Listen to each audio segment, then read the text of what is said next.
Hello friend, welcome to the qualified Vishal. मेरा नाम है विशाल। स्वागत करता हूं आपका क्वालिफाइड विशाल चैनल में।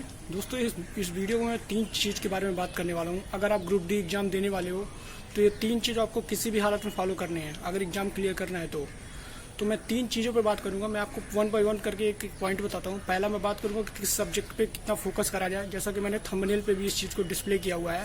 पहला कि आपको किस सब्जेक्ट पे कितना फोकस करना चाहिए, कितना टाइम देना चाहिए और कैसे पढ़ना चाहिए, पहला पॉइंट। और दूसरा पॉइंट मैं ये भी बताऊंगा कि किस प्लेटफॉर्म से आपको लिए मॉक टेस्ट लगाना बेस्ट रहेगा। तो इसके बारे में भी मैं आपको बताऊंगा कि अभी जो मेरे टेलीग्राम के बच्चे जुड़े हैं वो मॉक टेस्ट कहाँ से लगाते हैं, जिससे कि उनके नंबर बहुत अच्छे आते हैं। और थर्ड बात करूंगा ग्रुप डी एग्जाम डेट को लेकर। ठीक है, group D exam date expected कब तक हो सकता है, इसके बारे में भी बातें करेंगे। और एक पॉइंट और मैं इसमें ऐड करना चाहूँगा। मैं ये बताऊँगा कि इस बार आप कितना स्कोर ले आओ जिससे कि आप अच्छे से एग्जाम को क्लियर कर लोगे किसी भी जोन से अप्लाई किया है तो। ठीक है, चाहे किसी जोन्स में सीट ज़्यादा है या किसी जोन्स में सीट कम हो, उससे कोई मैटर नहीं करता है। मैं आपको एक सेफ स्कोर बताऊंगा और आप उसके अकॉर्डिंग अगर तैयारी करोगे, उसके अकॉर्डिंग आप अपनी प्रिपरेशन को कंटिन्यू करोगे तो मैं आपको पूरे 100% श्योरिटी के साथ बोल सकता हूँ कि आप एग्जाम को आराम से क्लियर करोगे। क्योंकि मैं अपने एक्सपीरियंस बेस पे बात कर रहा हूँ। जैसे कि मैंने ग्रुप डी 2018 क्लियर किया था एग्जाम, तो उसके बेसिस में आपको ये सब बातें बता पा रहा हूँ। तो उम्मीद करूँगा कि आप इस वीडियो को पूरा देखना और 1 बाय 1 एक पॉइंट को अच्छे से समझना। तो चलता हूँ वीडियो को आप स्टार्ट करता हूँ। ठीक है, तो सबसे पहले मैं बात करूँगा मैथ को लेकर।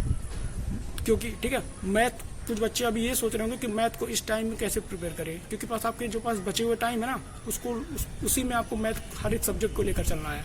तो सबसे पहले आपको फोकस करना मैथ पे। मैथ के लिए आपको क्या करना है मैं आपको बता रहा हूँ। अब क्या करो, जैसे मान लीजिए मैथ में 30 चैप्टर है, तो आपको पर डे क्या करना है, एक एक चैप्टर के आपको क्विज सॉल्व करने हैं। कोशिश करो कि जैसे आप मान लो प्रॉफिट एंड लॉस के क्वेश्चन उठा लो, प्रॉफिट एंड लॉस चैप्टर को ले लो। तो आपको करना क्या है, जो प्रॉफिट एंड लॉस का जो चैप्टर होता है उसमें कम से कम 20 से 25 क्वेश्चन आपको सॉल्व करने हैं एक दिन में। तो आप 20 से 25 क्वेश्चन एक दिन में सॉल्व करो और कोशिश ये करो कि जो 20 से 25 क्वेश्चन आप सॉल्व करोगे वो सारे टाइप के क्वेश्चन उसमें कवर हो जाएं। जैसे प्रॉफिट एंड लॉस का जितना भी क्वेश्चन आता है, जितने भी टाइप के क्वेश्चन आते हैं, ठीक है, सीपी हो गया, एमपी हो गया, प्रॉफिट हो गया, लॉस हो गया, इस तरह के जितने भी क्वेश्चन बच सकते हैं सारे टाइप के क्वेश्चन आपको क्लियर कर लेने हैं उस 20 से 25 क्वेश्चन में। तो पहला काम आपको ये करना है। आपको क्या करना है, ये चैप्टर वाइज लगाना है, चैप्टर वाइज डेली। आप ये करो, कोशिश ये करो कि डेली एक नया चैप्टर उठाओ। जैसे आज प्रॉफिट और लॉस उठाया तो कल आप टाइम एंड वर्क उठा लो, उसके अगले दिन में आप वेन डायग्राम उठा लो, उसके अगले दिन आप क्या करो कि परसेंटेज उठा लो। इस तरह के एक आपको क्या करना है, एक एक चैप्टर लेके चलने हैं, उसके 25 से 20 क्वेश्चन आपको सारे टाइप सॉल्व करने हैं। ठीक है, ये आपको काम डेली बाई डेली करना है। और सेकंड काम आपको क्या करना है कि 10 से 15 क्वेश्चन का एक क्विज ले लो, जिसमें कि मिसलेनियस क्वेश्चन और मैथ के, अभी केवल मैथ की बात कर रहा हूँ। तो मैथ के मिसलेनियस क्वेश्चन, जिसमें जैसे आप 15 से 20 क्वेश्चन के क्विज होते हैं छोटे छोटे, उसको आप अटेम्प्ट करो। उसमें सारे मिसलेनियस क्वेश्चन होते हैं। तो इससे होगा क्या, एक बार आप सुबह में क्या करोगे, चैप्टर वाला लगाओगे और उसके बाद क्या करोगे, मिसलेनियस सॉल्व करोगे। तो इससे आपको बहुत सारा डाउट क्लियर होगा मैथ का और आपका परफॉर्मेंस देखने को मिलेगा। खुद आप देखोगे कि आपके मार्क्स कैसे इंक्रीज होंगे। तो मैथ में बस आपको यही करना है। और भी क्या करना है मैं आपको बता रहा हूँ। आपको ये करना है कि जो डेली आप क्लासेस लेते हो ना, उसको आपको कंटिन्यू रखना है। क्लासेस को आपको बंद नहीं करने हैं, मॉक ये सब करते रहो, साथ में क्लासेस भी अटेंड करो। अगर कोई चैप्टर पढ़ाया जाता है तो उसको अच्छे से अटेम्प्ट करो। और सपोज दैट अगर आपको किसी टॉपिक में लेके आपको दिक्कत होती है तो जस्ट उसको यूट्यूब पे सर्च कर लो, उस टॉपिक का नाम लिख के किसी टीचर का, जो आप जिस टीचर को फॉलो करते हो उसका वहाँ पे स्पेस दे के नाम लिख के उतना वो अपना थ्योरी भी क्लास भी ले सकते हो। मतलब कहने का मतलब जो आप चैप्टर वाइज सॉल्व करोगे ना, तो आपका एक एक जो टॉपिक है वो अच्छे से क्लियर होगा। उससे बनने वाले जितने सारे क्वेश्चन है सारे आप डील कर लोगे। तो आने वाले दिनों में जब आप एग्जाम दोगे या मॉक टेस्ट दोगे ना, तो देखोगे उस टाइप के क्वेश्चन आप अच्छे से सॉल्व कर लोगे, क्योंकि आपने उसकी प्रैक्टिस करी रखी है। तो आपको ये करना है। और देखो, एक चीज़ और मैं आपको बता दूँ, होता क्या है, जब आप एग्जाम देने जाते हो, मान लीजिए आप 25 क्वेश्चन आते हैं मैथ के, तो आप एग्जाम हॉल में बैठे हो, तो होता क्या है, 25 क्वेश्चन में 15 क्वेश्चन तो इजी आते हैं, 15 क्वेश्चन इजी आते हैं। और फिर 7 से 8 क्वेश्चन क्या होते हैं ना, इजी टू मॉडरेट आते हैं, मतलब मीडियम लेवल का क्वेश्चन होता है।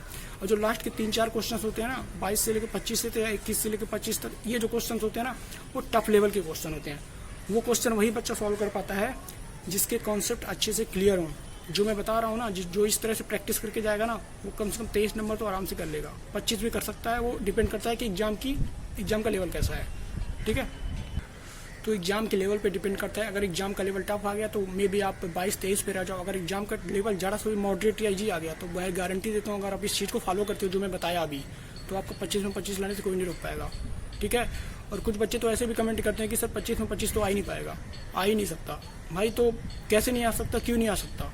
जब मैं 23 ला सकता हूँ तो आप 25 भी ला सकते हो। उस टाइम मेरी तैयारी भी उतनी अच्छी नहीं थी तो मैं 23 नंबर लेकर आया था। ठीक है।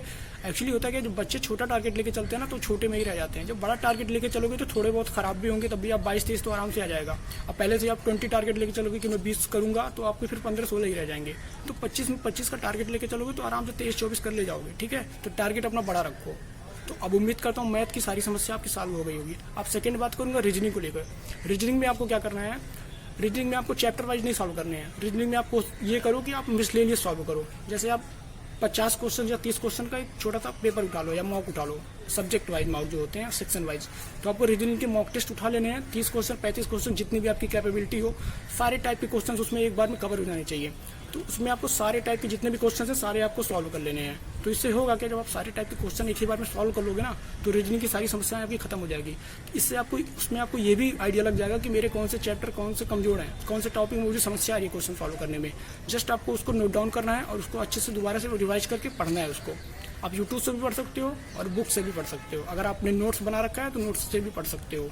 तो रीजनिंग में कोई बहुत बड़ा फंडा नहीं है, बहुत ज़्यादा कुछ नहीं करना है। अगर आपके मैथ स्ट्रांग है, मैथ में आपने अच्छी पकड़ बनाई है तो रीजनिंग आपको आसानी से कंप्लीट हो जाएगा। बस ये होता है कि रीजनिंग में कुछ ऐसे टॉपिक्स होते हैं जिनको थोड़ा सा आपको फोकस करने की जरूरत पड़ती है। जैसे कि कैलेंडर का क्वेश्चन हो गया, क्लॉक का हो गया, ये सब क्वेश्चन होते हैं। थोड़ा सा इसको आपको देख कर जाना पड़ता है। बाकी कोडिंग डिकोडिंग तो आपको प्रैक्टिस के ऊपर डिपेंड करता है, ठीक है। तो वो सब चीज़ें आप कर लोगे। तो रीजनिंग के लिए बस आपको इतना करना है कि मिसलेनियस वाले क्वेश्चन सॉल्व करने हैं। जितने हो सके आप मिसलेनियस सॉल्व करो, उसका चैप्टर वाइज लगाने का कोई मतलब नहीं बनता है, ठीक है। तो उसका क्या फंडा है, मिसलेनियस सॉल्व करना है। अब थर्ड बात करूंगा साइंस को लेकर।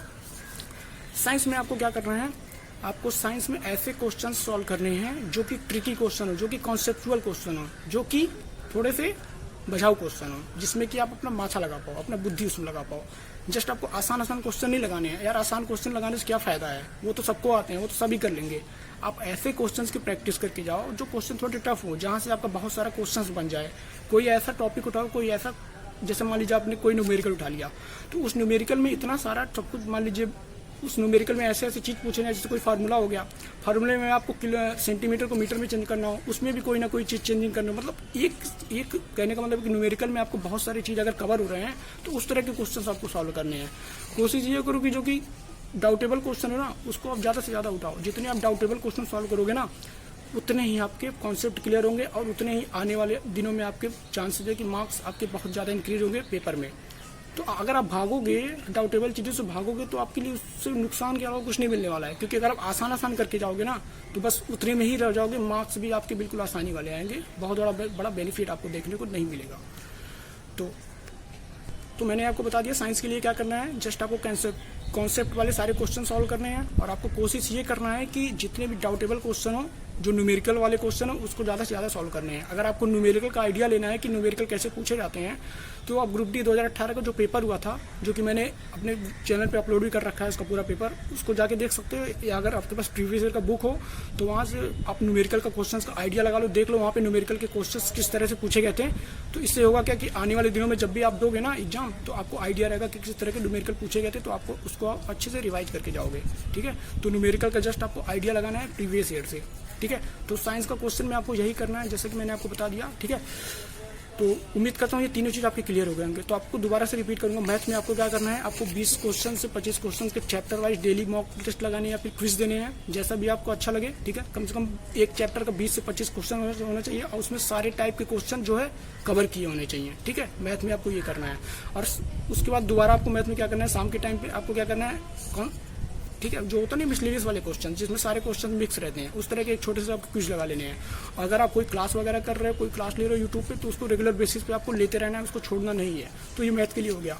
रीजनिंग के लिए क्या करना है, रीजनिंग में आपको क्या करना है, आपको मिसलेनियस क्वेश्चन सॉल्व करने हैं। उसके लिए आपको कोई चैप्टर अलग से चैप्टर के क्वेश्चन सॉल्व करने की जरूरत नहीं है, उसको आप मिसलेनियस में सॉल्व करो। डेली आप 25 से 30 या 35 क्वेश्चन का क्विज लगाओ छोटा सा। और कोशिश ये करो कि अगर आप किसी प्रश्न पे आप अटक रहे हो, स्टक हो रहे हो, तो उसका आप थ्योरी अच्छे से क्लियर कर लो, जिससे आने वाले दिनों में जब आप दोबारा से मॉक टेस्ट लगाओगे तो उसमें आपको वो गलती ना हो, ठीक है। तो इससे क्या होगा, आप अपने गलती को फिगर आउट कर पाओगे और उसको दूर कर पाओगे। थर्ड मैंने क्या बताया, साइंस को। साइंस में आपको कॉन्सेप्चुअल क्वेश्चन पढ़ने हैं और डाउटेबल क्वेश्चन पढ़ने हैं। इन दो क्वेश्चन पे आप फोकस करो। और न्यूमेरिकल के लिए क्या करो, प्रीवियस ईयर का पेपर उठाओ, वहाँ पे देखो किस तरह के न्यूमेरिकल ज़्यादा आते थे, ठीक है। गतिज ऊर्जा के बारे में देखो, गति क्या हुआ, कैनेटिक एनर्जी से ज़्यादा क्वेश्चन आते हैं, स्टैटिक एनर्जी से ज़्यादा क्वेश्चन आते हैं, और Q power I to T से ज़्यादा क्वेश्चन आते हैं, ठीक है। इस तरह के फार्मूले से, छोटे छोटे फार्मूले से ज़्यादा क्वेश्चन बनते हैं। तो इस तरह के फार्मूले को क्या करोगे, आप दिमाग में बैठाए रहोगे और आप प्रीवियस ईयर से क्या करोगे, आइडिया लगा लोगे, ठीक है। तो उम्मीद करता हूँ ये तीनों चीज़ आपका क्लियर हो गया होगा। अब बात करेंगे करंट अफेयर की, ठीक है। करंट अफेयर सबसे बड़ा कंसर्न होता है। देखिए भाई, करंट अफेयर जो होता है ना वो 3 पार्ट में डिवाइडेड होता है। पहला क्या होता है, करंट अफेयर में आसान चीज़ें पूछी जाती हैं, जैसे कि सीएम हो गए, गवर्नर हो गए, प्राइम मिनिस्टर हो गए, इस देश के राष्ट्रपति कौन है, उस देश के प्रधानमंत्री कौन है, इस राज्य के राज्यपाल कौन है, ठीक है। इस तरह का क्वेश्चन आता है। इस देश का करेंसी क्या है, इस देश की राजधानी क्या है, मतलब इस तरह की पहला पार्ट तो ये है। करंट अफेयर में इस तरह का क्वेश्चन आता है जो कि बिल्कुल आसान होता है, जो कि लगभग अगर कोई भी बच्चा थोड़ा सा भी पढ़ाकू है ना तो आराम से कर ले जाता है। और सेकंड क्या होता है, सेकंड में कैसे पूछा जाता है, जैसे कि कुछ सिलेक्टेड टॉपिक, जैसे कि आप प्रीवियस ईयर में उठाओगे तो देखोगे अवार्ड से क्वेश्चन जरूर आते हैं। जितने सारे अवार्ड्स हो गए पूरे विश्व में या पूरे भारत में, नेशनल अवार्ड हो गए, ग्रैमी अवार्ड हो गए, ठीक है। इस तरह के जितने अवार्ड होते हैं, सारे टाइप के अवार्ड के क्वेश्चन आपको देखोगे कि आप अवार्ड से कोई ना कोई क्वेश्चन जरूर आता है। मे भी आपको 2 या 3 क्वेश्चन भी देखने को मिल जाते हैं। और कोई न्यू अपॉइंटमेंट हुआ है तो उसके बारे में क्वेश्चन पूछा जाता है कि इस डिपार्टमेंट को किसके हाथ में सौंपा गया है, इसकी जिम्मेदारी किसको दी गई है। तो इस तरह के जितने भी न्यू अपॉइंटमेंट हुए रहते हैं ना, उसके बारे में करंट अफेयर का पूछता है। वो सेकंड पार्ट हो गया। गवर्नर, प्राइम मिनिस्टर, राष्ट्रपति, इन सब हो गए। सेकंड क्या हो गया, जो सिलेक्टेड टॉपिक मैंने आपको बताया, ठीक है। अवार्ड्स हो गए और इंपॉर्टेंट डेज एंड थीम्स हो गए, और क्या हो गया, न्यू अपॉइंटमेंट हो गई, योजनाएं हो गई, ठीक है, सरकार की स्कीम हो गई, इन सब के बारे में। और थर्ड जो करंट अफेयर का पार्ट होता है वो लगभग केवल 10% बच्चे इसको सॉल्व कर पाते हैं, जिन्होंने डेप्थ में करंट अफेयर को एनालाइज किया होता है, जो किसी और बड़े एग्जाम की तैयारी कर रहे होते हैं। तो इसमें अगर पूछ लिया तो वो लगा लेते हैं। तो उसके पीछे आपको नहीं भागना है। जो लास्ट वाली पोर्शन बच रही है ना करंट अफेयर की, थर्ड वाली, उसके पीछे आपको नहीं भागना है, क्योंकि उसके पीछे आप क्या करोगे, अपना पूरा मैथ, रीजनिंग, साइंस बर्बाद कर लोगे, ठीक है। तो ये बहुत बड़ा चीज़ है, मैं आपको बता रहा हूँ। जस्ट आप फोकस किस पे करो, करंट अफेयर के 2 पार्ट पे करो। पहला तो मैंने जैसे दोनों पार्ट आपको बता दिया, एक्सप्लेन कर दिया है, तो आप 2 पार्ट पे फिर फोकस करो। थर्ड वाला पार्ट छोड़ दोगे तब भी आपका काम चल जाएगा, ठीक है। और अब बात करते हैं स्टैटिक जी को लेकर। स्टैटिक जी के साथ में क्या आता है, करंट वो पॉलिटी आएगा, जियोग्राफी आएगा, हिस्ट्री आएगा, इकोनॉमिक्स आएगा। अब देखोगे ना, अगर आप polity, geography, economics, history in सब के पीछे पढ़ोगे ना तो कोई भी मतलब नहीं बनता है। अगर आपने थोड़ा बहुत भी पढ़ाई किया हुआ है ना तो आराम से स्टैटिक जीके के क्वेश्चन कर लोगे। जो वन लाइनर वाले आते हैं, जो फैक्चुअल क्वेश्चन होते हैं, जो फैक्ट से पूछे जाते हैं, जो कि फिक्स होते हैं, तो ज़्यादा कोशिश करो ना कि आप स्टैटिक जीके ज़्यादा पढ़ के जाओ। आप हिस्ट्री, जियोग्राफी, इकोनॉमिक्स और पॉलिटी छोड़ दोगे ना तो आपको कोई दिक्कत नहीं आएगा। पॉलिटी में आप क्या करना है, एक आर्टिकल तो जरूर आएगा पॉलिटी से, ठीक है। तो एक कोई आर्टिकल आप एक बार अच्छे से रीड करके जाना, मे भी आपको वो आर्टिकल देखने को मिल जाए, लड़ जाए तो आप आराम से कर लोगे। तो हिस्ट्री, जियोग्राफी, इकोनॉमिक्स और जो भी है ना, इन सब पे आपको ज़्यादा फोकस करने की बजाय कोशिश करो कि करंट अफेयर के कुछ सिलेक्टेड टॉपिक पढ़ लो, वहाँ से आपको आराम से 5-6 क्वेश्चन बन जाएंगे। और स्टैटिक जी के आप कितना भी पढ़ के जाओ ना, अगर आप थोड़ा सा भी पहले कभी पढ़े रहोगे ना तो आप उतना कर ही लोगे, आसान वाला आराम से कर लोगे, ठीक है। तो स्टैटिक जीके के लिए आपको बहुत ज़्यादा कोई प्लानिंग नहीं है मेरे हिसाब से। आपको बस इतना ही करना जितना मैंने आपको बताया। और अगर अदरवाइज आप स्टैटिक जीके में स्ट्रॉन्ग हो और उसको ज़्यादा टाइम देना चाहते हो तो बिल्कुल दे सकते हो। अगर आपका मैथ, साइंस और रीजनिंग स्ट्रॉन्ग है तो आप बाकी चीज़ों को टाइम दे सकते हो। मैं उन बच्चों को बता रहा हूँ ना जो जिनकी रीजनिंग, मैथ और साइंस कमजोर है, तो वो कोशिश करो करंट अफेयर और स्टैटिक जीके में टाइम देने के अलावा आप करंट मैथ और साइंस को, मैथ, साइंस और अपने रीजनिंग को उतना टाइम दो, ठीक है। तो उम्मीद करूंगा कि आप सारी चीज़ें आपको क्लियर हो गई। अब मैं बात करूंगा, देखिए अब मैं बात करूंगा मॉक टेस्ट को। सेकंड मैंने बताया ना आपको, सेकंड में बात करूंगा मॉक टेस्ट पे। पहले मैंने आपको बता दिया कि किस सब्जेक्ट को कैसे पढ़ना है, कैसे डील करना है, ये तो चीज़ क्लियर हो गई। अब सेकंड में बात करूंगा मॉक टेस्ट।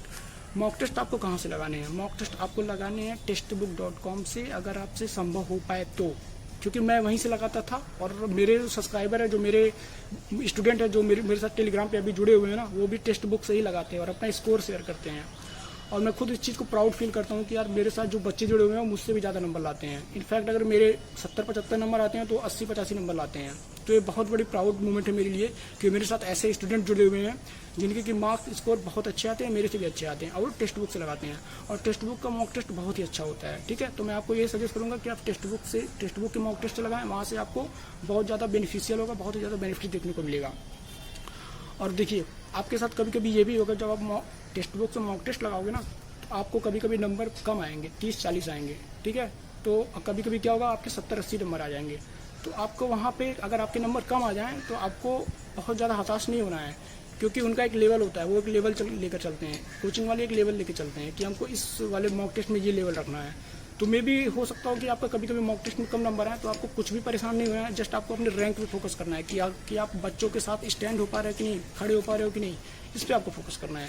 और अगर आपके नंबर बहुत ज़्यादा आ रहे हैं, 70-80 आ रहे हैं, तो आपको बहुत ज़्यादा खुश भी नहीं होना है कि चलो भाई मेरा तो तैयार है, पढ़ाई वढ़ाई थोड़ी कम कर देता हूँ, ये भी नहीं करना है। आपको कंटिन्यू बने रहना है किसी भी हालत में जब तक कि एग्ज़ाम ना ख़त्म हो जाए, क्योंकि आप थोड़ा सा भी लापरवाही करोगे तो मे भी आप एग्ज़ाम के कंपटीशन से बाहर हो जाओ, ठीक है। क्योंकि कंपटीशन लेवल बहुत हाई रहेगा इस बार। 2.5 साल से एग्ज़ाम नहीं हुए हैं, बच्चे ज़बरदस्त तैयारी किए हुए हैं, ठीक है। और आप जान ही सकते हो कि घटनाएं बहुत हो सकती हैं, जैसे कि एक बार मेरे साथ घटना हुआ था एग्जाम में, सब कुछ होने के बावजूद भी मैंने ज्वाइन नहीं कर पाया था। तो वो सब चीज़ तो आपको बता चुका हूँ, तो आपको लापरवाही नहीं करनी है, ठीक है। तो मॉक टेस्ट का आपका फंडा क्लियर हो गया होगा। और हाँ, मॉक टेस्ट को अच्छे से एनालाइज करना है, एक एक क्वेश्चन को अच्छे से एनालिसिस करना है, देखना है कि आप कहाँ गलती कर रहे हो, छोटी मोटी गलतियाँ कर रहे हो, कहीं पे क्वेश्चन में स्टक हो जा रहे हो, कहीं रुक जा रहे हो, कौन से जो क्वेश्चन स्किप करना है आप उसके पीछे पढ़ रहे हो, वहाँ पे आप टाइम वेस्ट कर रहे हो। तो ऐसे ऐसी चीज़ों को आपको पॉइंट करना है। आपको क्वेश्चन स्किप करने भी आने चाहिए। अगर आप क्वेश्चन को स्किप करना नहीं सीख पाते हो तो आपका एग्जाम का पूरा पेपर खराब हो जाएगा। तो क्वेश्चन को स्किप करना भी सीखो, ठीक है। तो ये सब चीज़ें करो और अच्छे से पेपर को अच्छे से एनालाइज करो, मॉक टेस्ट को अच्छे से एनालाइज करो। अगर आपने इतना कर लिया तो आपका सारा काम अच्छे से हो जाएगा और आप अच्छे से पेपर भी क्लियर कर लोगे, ठीक है। तो मॉक टेस्ट का समझता हूँ फंडा क्लियर हो गया होगा, ठीक है।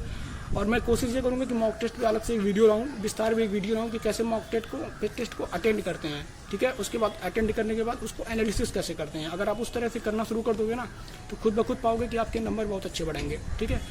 और थर्ड चीज़ पे बात करता हूँ कि एग्जाम डेट को लेकर एक्सपेक्टेड क्या है कि एग्जाम डेट कब तक होगा। तो देखो, एग्जाम डेट का फंडा क्लियर कर देता हूँ। एग्जाम डेट एक्सपेक्टेड है कि अगस्त, मिड अगस्त या फिर लास्ट अगस्त में कोई एग्जाम की तरफ से, रेलवे की तरफ से कोई ना कोई नोटिस जरूर आएगा। क्योंकि एनटीपीसी तो खत्म हो जाएगा, ठीक है। जुलाई में एनटीपीसी खत्म हो जाएगा, तो मे भी अगर वो अगस्त के मिड में या 15 या 10 अगस्त के आसपास कोई नोटिस डिक्लेयर कर देते हैं, कोई नोटिस पब्लिश कर देते हैं, तो उम्मीद है कि आपको लास्ट अगस्त या स्टार्टिंग ऑफ द सितंबर आपको एग्जाम की डेट भी देखने को मिल जाएगी। तो आपके पास ज़्यादा टाइम नहीं रह गया, मिला जुला के आपके पास 1 से 1.5 महीने ही बचे हुए हैं।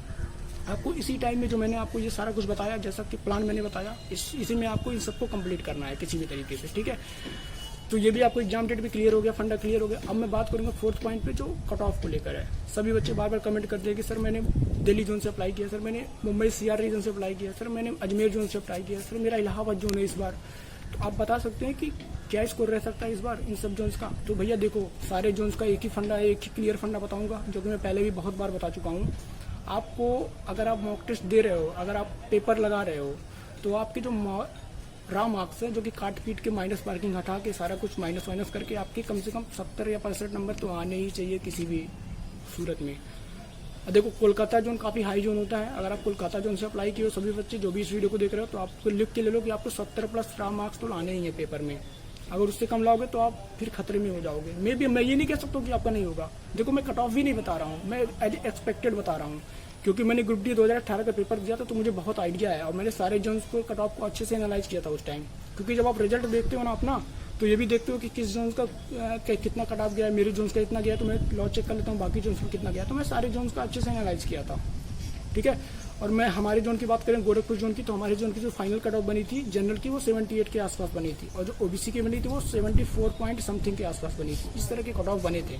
तो इस बार भी कट ऑफ इसी के आसपास रहने की उम्मीद है। और अगर आप मॉक टेस्ट में 65 से 70 नंबर अपने रॉ मार्क्स ला रहे हो काट पीट के, तो आप लिख के ले लो, आपका एग्जाम में अच्छे से क्लियर होगा, आप अच्छे से एग्जाम को क्लियर कर ले जाओगे, ठीक है। आपकी नौकरी फिर आपकी होनी है। बस आप फोकस करो अभी पढ़ाई पर। फालतू कट ऑफ के चक्कर में पढ़ोगे तो अपना माथा खराब करोगे और टेंशन ले लोगे, उसका कोई मतलब नहीं बनता है। क्योंकि अगर मैं आपको कोई कट ऑफ बता भी देता हूँ, तो मे भी आप उसको किसी और तरीके से लो। आपको हो सकता हो टेंशन में लो कि भैया इतने नंबर कैसे आएंगे मेरे, 70 नंबर कैसे आएंगे। तो यार वो भी डिपेंड करता है नॉर्मलाइजेशन में। रेलवे अजीब तरीके से नॉर्मलाइजेशन भी करता है। किसी किसी के 40 नंबर बढ़ाता है, तो किसी से 2 नंबर बढ़ाता है, 4 नंबर बढ़ाता है। तो वो अभी कोई नहीं बता सकता कि कट ऑफ कितना जाएगा और आपके रॉ मार्क्स क्या होने चाहिए और आपको क्या कितना, मतलब कोई भी इसको अभी एज्यूम नहीं कर सकता है। जस्ट आपको एज एक्सपेक्टेड ही बता सकते हैं। तो मैंने आपको एक्सपेक्टेड बता दिया अपने एक्सपीरियंस के बेस पे। अगर आपको सही लगता है तो ठीक है, वरना कोई बात नहीं, ठीक है। तो उम्मीद करता हूँ जैसे मैंने आपको सारी चीज़ें बताई, चारों चीज़ के बारे में। पहले मैंने क्या बताया, किस सब्जेक्ट को कितना पढ़ना है, कैसे पढ़ना है, ठीक है, क्या स्ट्रेटजी होनी चाहिए, मैंने ये क्लियर कर दिया। सेकंड मैंने क्या बताया, आपको मॉक टेस्ट कहाँ से लगाने हैं, किस प्लेटफॉर्म से लगाने हैं, कौन सा प्लेटफॉर्म आपके लिए बेस्ट रहेगा, इसके बारे में मैंने आपको बता दिया। अब थर्ड चीज़ मैंने आपको क्या बताया कि एग्जाम की एक्सपेक्टेड डेट क्या हो सकती है रेलवे ग्रुप डी 2021 की, ये भी मैंने आपको बता दिया। और चौथा पॉइंट जो मैंने इस वीडियो में ऐड ऑन किया है, वो है एक्सपेक्टेड कट ऑफ को लेकर। तो एक्सपेक्टेड कट ऑफ को भी मैंने अच्छे से क्लियर कर दिया। अब उम्मीद करता हूँ कि आपके मन में सारे डाउट क्लियर हो गए होंगे। और मैं आपको गारंटी देता हूँ, आपको विश्वास दिलाता हूँ, अगर आप ये पैटर्न को फॉलो करोगे ना, जैसे कि मैंने आपको बताया तो आपको सेमेस्टर लेने से कोई भी नहीं रोक सकता, ठीक है। और टारगेट कोशिश करो बड़े लेकर चलो, छोटे टारगेट लेके चलोगे तो छोटे में ही रह जाओगे, आपके छोटे से आप बड़ा लेके चलते हो तो थोड़ा सा कम ही होता है, छोटा लेके चलोगे तो और छोटा हो जाएगा, तो फिर इसका कोई मतलब नहीं बनता है। तो कोशिश ये करो कि जहाँ से भी मॉक टेस्ट लगाओ तगड़े लगाओ, अच्छे नंबर लाओ। मैंने मॉक टेस्ट का भी सारा फंडा क्लियर कर दिया, चारों चीज़ें मैंने आपको क्लियर बता दी, ठीक है। तो इस वीडियो के में अभी के लिए इतना ही, बच्चों की डिमांड थी तो इस वजह से मैंने ये वीडियो लेकर आया कि सारा चीज़ क्लियर कर दे कि वीडियो में अलग अलग वीडियो लाने का कोई मतलब नहीं होता है, ठीक है। तो उम्मीद करूँगा कि आपको ये वीडियो पसंद आया होगा, और आपसे ये भी उम्मीद रखूँगा कि आप इस वीडियो को लाइक करके जाना, ठीक है। काफ़ी मेहनत लगाए बनाने में, देखो आपके लिए मैं इतना सारा लिस्ट बना के लाता हूँ, लिख के लाता हूँ कि आपको कैसे बताना है, ठीक है। और देखो अगर यार ये भी एक चीज़ जान लेना, अगर मॉक टेस्ट में नंबर कम आए ना तो परेशान नहीं होना है, ठीक है। वो अपना लेवल ऊपर नीचे करके चलते हैं, वो लोग अपना एक लेवल लेके चलते हैं, और वो सब कट ऑफ एक्सपेक्टेड होता है, ठीक है। सारे पेपर उनके एक्सपेक्टेड होते हैं, जरूरी नहीं कि वो पेपर थोड़ी ना उठा के लाते हैं कोचिंग वाले, टेक्स्ट बुक वाले, वो तो एज एक्सपेक्टेड पेपर बना के देते हैं ना, तो थोड़ा सा लेवल हाई लो रहता है उनका। तो आप इन पर फोकस ना करें, अपने रैंक पे फोकस करें, ठीक है। तो अभी के लिए चलता हूँ। अगर आप टेलीग्राम चैनल से नहीं जुड़े हो तो प्लीज़ जाके जुड़ जाओ, अभी के अभी जुड़ जाओ, फटाफट जाके जुड़ जाओ। जितना लेट करोगे ना तो आपके मैसेज छूट जाएंगे ऊपर वाले, उसको आप एक्सेस नहीं कर पाओगे। तो टेलीग्राम चैनल का लिंक वीडियो के नीचे डाल दूंगा, डिस्क्रिप्शन में डाल दूंगा, और कमेंट में भी पिन कर दूंगा, ठीक है। तो उसमें जाके जल्दी से ज्वाइन हो जाना, और इस वीडियो को लाइक जरूर से जरूर करना है, और चैनल को अगर सब्सक्राइब करना होगा तो कर देना, नहीं करोगे कोई दिक्कत नहीं है, पढ़ने वाले बच्चे जरूर करेंगे, ये मुझे पता है, ठीक है। और अभी के लिए चलूँगा, मिलूंगा आपसे नेक्स्ट वीडियो में किसी अच्छे टॉपिक के साथ। तब तक के लिए अपना ख्याल रखना, खूब अच्छे से पढ़ाई करना, और एग्जाम तक कंटिन्यू बने रहना, ठीक है। Thank you for watching and have a nice day.